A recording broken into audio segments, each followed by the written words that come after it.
Not many men have stared Islamic radicalism in its hairy, smelly, and altogether unpleasant face. Even fewer have done so and survived. One man who has is Theo Padnos. He's a freelance journalist who was abducted in 2012 by al-Nusra, an al-Qaeda-linked group in Syria that is fighting the Assad regime. After 2 years of torment and multiple failed escape attempts, he was finally released in late 2014. He's able to tell his incredible story to the world. Theo Padnos joins us now from Paris. Theo, thanks a lot for coming on. Thank you for having me. So I've always wondered, yours is a remarkable story, and the first moment I read it, my first thought was 2 years is such a long time to be in captivity. Did you find yourself identifying with the beliefs of your captors? No, not identifying. I mean, I try to understand them. I mean, yes. They have there's an elaborate philosophy that they're following. There's libraries of information and texts, and of course I tried to understand what they were thinking and what they were reading, and but identifying, no, I mean, I'm not. They're murdering people in the street.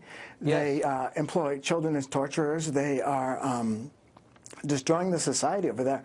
No, I didn't identify with them. Well, how did you keep from doing that? I hated them for this. Well, good for you. How did you keep from doing it? You read so many accounts of people who their defenses break down after a while, but yours didn't. How?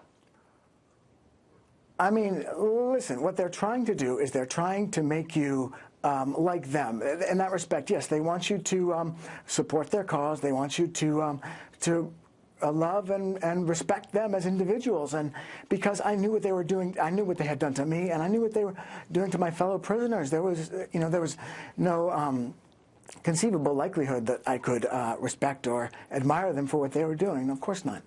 What were they driven by? What are they driven by? This is a good question. I mean, some of them are interested in money. Some of them are interested in power. Some of them love the guns. You know, they're having a wonderful time during the jihad. This is an important aspect of the jihad that we don't really understand or appreciate in the West. But they all have guns. They have the keys to these cool pickup trucks. They have free food. They can summon people off the street and begin to, they imprison people. They're constructing a real prison archipelago over there for their prisoners and for anyone they really don't like.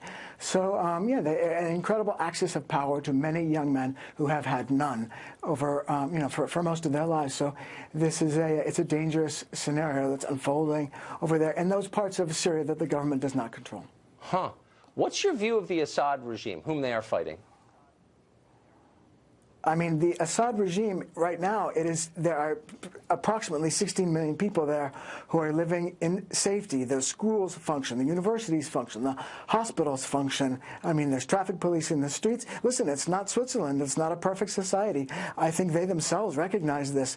But anybody who wants peace in Syria will acknowledge and respect the peace that they have at the moment, and not try to degrade it or damage it somehow, which the Obama administration was doing by sending missiles and all kinds of weaponry to the rebels, which I thought was it was disgraceful because it destroyed such peace as there was. Huh. The peace that was secured by the Assad regime, which is, as you know, routinely denounced here as monstrous. Hold on.